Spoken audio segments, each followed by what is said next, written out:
Grandma's on the floor right now. Auntie's on the floor right now.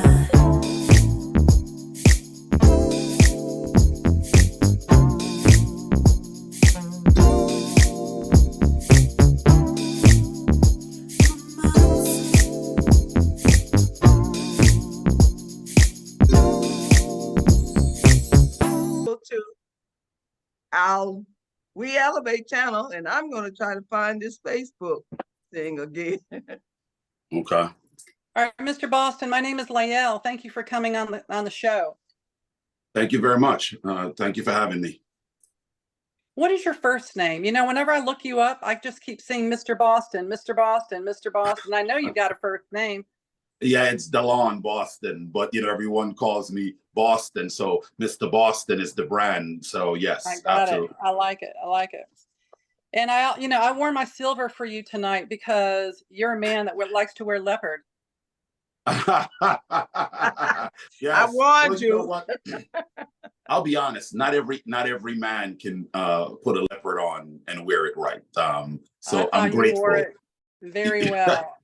Well, and thank as you. I was getting, I drove up in my driveway and I thought, if this dude's going to wear some cheetah or some leopard, I'm pulling out my silver and my pearls and my pearls.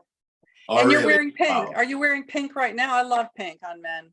Yeah, see, I'm pretty easy right now. Absolutely. Yeah. Absolutely. I will say that you look amazing. Well, thank you. Thank you. And so do you. You ladies look amazing as well. All right. So I want to start off with a phrase that I heard you use. I listened to a couple of your podcasts. And I also listened to you do a talk. You were in some auditorium or something. Was that your wife? Is her name Beige? Am I saying that right? Beige, like the color, but B-A-J-E, spelled different. Yes, beige. And she was wearing leopard. Yes, absolutely. That was an event I think that we had in North Carolina. Yeah, it's a few thousand people that was there. I think it was in Charlotte. Yes, absolutely. I used to work in real estate development. I was vice president of a company called the Bissell Companies, and they sold it a few years ago for over $1 billion. One of the highest sold, I would call it a locally owned business. And what we did is we worked with General Motors, Nucor Steel. So around South Park Mall in Charlotte, we brought all those clients in and brought them in to do their corporate headquarters. So I have a long-standing affiliation with Charlotte. Where were you for that meeting? I think we were at the convention center over there. I forgot the hotel that hosts the convention center, but that's where we were. Well, I really like that. So I'm going to start off with something you said there, and I wrote it down. Are you ready? Are you ready? Hey, listen, ready as I can be. All right, let's go. Let's go. Prayer without action. Yes, that's very important. That's very important. I mean, the thing about that is you can't pray and then expect things to just happen. And I think for too long, we've been led in a way to say, just pray, pray, pray, pray, pray, pray. And people are like, well, I'm in church every Sunday. I love the Lord, but I pray. And what's been happening? Well, see, the prayer is just the part of your desire. You've been desiring this thing. You've conceived this concept of what you want in your life. And so you prayed about it. But now, because you prayed about it, it's not just going to come to you. You know what I mean? It's not like the Most High is going to come down and say, hey, I'm going to move this thing into your space for you. You have to create an action, right? So that action must go out. And then that thing that you seek, that's what he does best. He's going to put it in place for you because you're actually creating an action behind that prayer. And then he opens those doors as you move through. Make sense? It does, but I want to dig into that a little bit more because a lot of us on this call, I know that in my people have the perception that we're rich, but let me tell you, we have struggled financially just like anybody else. We just do them better. You know, we have staff we have to take care of, we have materials we have to order, shows we have to. And so there are many times at the end of the month, I feel a little sick to my stomach. And anyone that doesn't profess that they have some financial struggles, I mean, they're just lying. They're just lying. They're not telling the truth. They don't want to share that they're having issues. And everybody, I remember when Tony and I were talking, Robbins, and we were talking about me starting this franchise business with him a long time ago. And I remember Tony saying, the one thing I can't do, Lael, is reproduce myself. Even back then, Tony was having issues. He wanted to go to and buy property. So everybody has financial issues that they deal with. So I wanted to ask you this, Mr. Preston. I don't like it when people say God will provide. I am in agreement with you in that you to do something. So let's just say that you were married, I'm happily married, and I have many properties, but even that, I got taxes I still owe on some stuff. So many women who are single, they go through that fear of, oh my God, I'm totally dependent on self.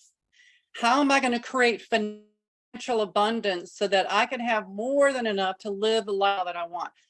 What is the fastest way for someone to move into financial abundance? Okay, you went in and out a little bit. So if you don't mind repeating the last part Sure. for me. What is the fastest way for a single woman to move into financial abundance? Let's say they've got fear, they've got procrastination, they have rumination, they have lack of action because they're afraid. What can they do to move into financial abundance as fast as possible? Well, I don't really think the question that you're asking, I don't really think it's geared to just women, but because I think it's a vast question in regards to having fear and being concerned about your finances and trying to get to where you need to get to, right? So I don't really think it's a question just for women, but I think it's a vast question for everyone, whether it's a single woman or single man. And we have these issues, and these issues are in front of all of us, right? So when you start saying the fastest way, I'm big on things will happen, but I don't believe in when you say the fastest way, a person say the fastest way, because there must be a process in everything that we do, right? There will be a process. We don't have to like it, but there will be, because there's laws, and the laws, these laws exist, right? You got the law of gratitude. You got the law of if you throw something up, right? You think about it, right? If you throw something up, it comes back down, correct? You know what I mean? We know the karmic law, what goes around comes around, right? We're in a universe that is created for us and us for it. So there will be a process in time. So with that being said, I wanted to make sure that is said so we understand when we're talking about expediency, right? But for an individual to look and say, well, what can I do to really, gain a headway, right? For one, it is perfect when a person is young enough to actually take the risk that they need to. But let's just say that person is middle age. It doesn't matter. I think everyone should do just a few things. And there's a few steps that I think everyone can actually take. One, a business.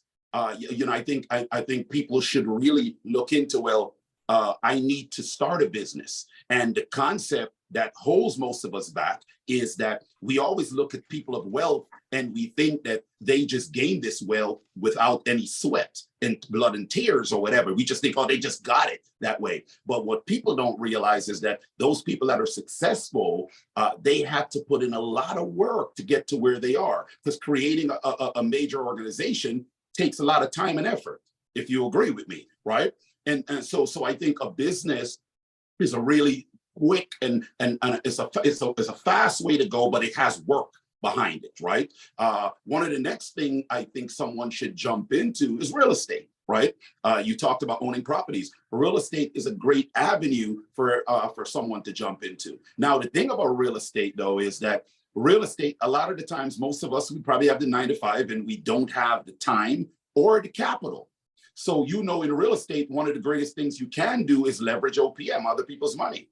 So then you might want to say, okay, well, let me come to Shirley and Pam and Stefan and borrow money from them. Or how is my credit looking, to then acquire funds to then purchase an investment property, right? It's one of the fastest ways if you're going to say, okay, I'm going to step into a place where I can change my situation.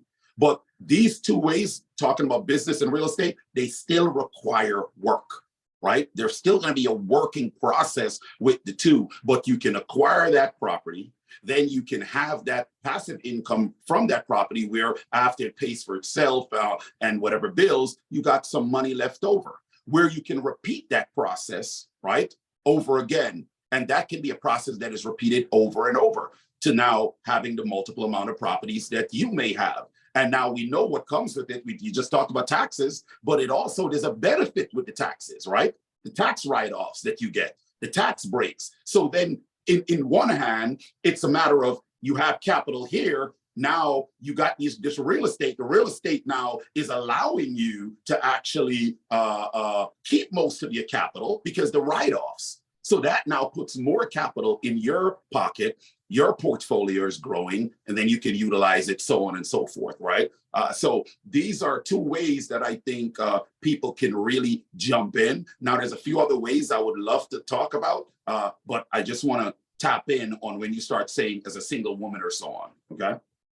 No, I appreciate you talking about that because it does apply to everyone, and I agree with you on that. How long, do you mind if I ask you a personal question before I ask you? Yes, ma'am. Okay. How long have you and Beige been together?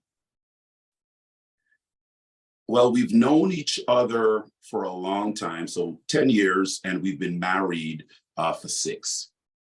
So the story that she shares, and I believe that you were probably on the same stage when she moved from Florida to California with $200 to her name, and it was going to require $300 of gas, and everyone was saying that she was crazy. Did you know her at that time?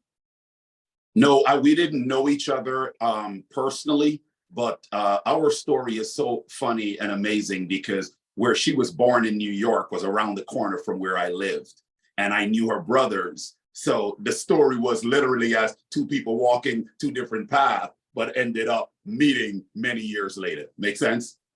It does. And the reason I ask that is you seem to be the kind of man that doesn't mind taking risks, and you like more of a courageous lifestyle. I mean, what you're doing takes courage. And I was wondering if that was part of your appeal, because you do a talk on finding the right woman. And so I am interested, when you were thinking about moving in a relationship with your wife, did you find her courage to be something that was interesting to you? Was it a character thing? What was it? I mean, obviously she's beautiful, but when you find a relationship with someone, are you looking for those qualities of courage, of taking risks? I mean, you mentioned the concept that when you were talking about things that hold people back, and one of the things that she talks about is a lot of people told her she was crazy. You shouldn't do that. You don't have enough money. And she did it anyway. Was that something that was appealing to you because you had that same kind of character? Well, I think essentially it wasn't something that I knew of at the time. So I'll be transparent with you. It's just, it's really black and white with me. Beige and I, we met many years ago at a private cigar lounge, right?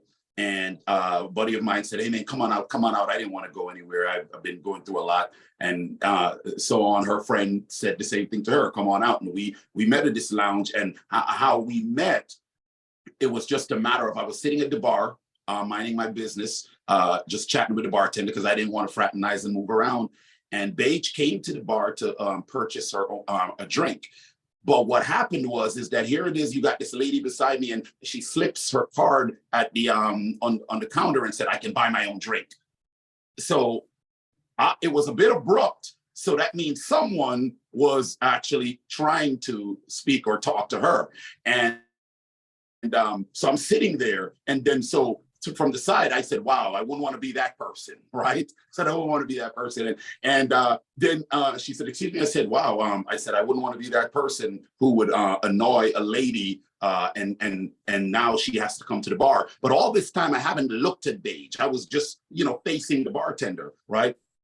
And then she heard the accent, and she said, "Oh, you're West Indian." I said, "Yes, I am." And she said, "Oh, wow, I'm West Indian as well. My heritage, my background is Jamaican." And I said, "Oh, wow." So we're having this dialogue, and then I then turned and said, "Where's my manners? My mom taught me better. My name is Boston." And then she introduced herself. Her name is Beige.